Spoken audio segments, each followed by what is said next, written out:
மரணத்தின் பாதைதனில் மனம் தளர்ந்து நின்ற மருத்துவராய் நீரே வந்து மறுவாழ்வு தந்தீரையா.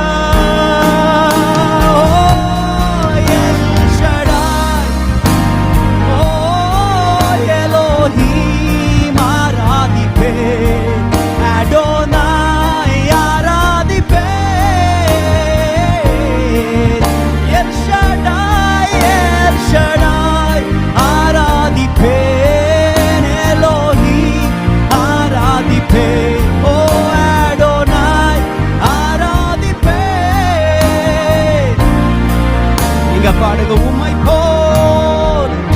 உம்மை போல யாருண்டு நன்மை செய்ய. தைரியமா சொல்லுங்க, உம்மைத்தானே, உம்மைத்தான், உம்மையும் அல்ல.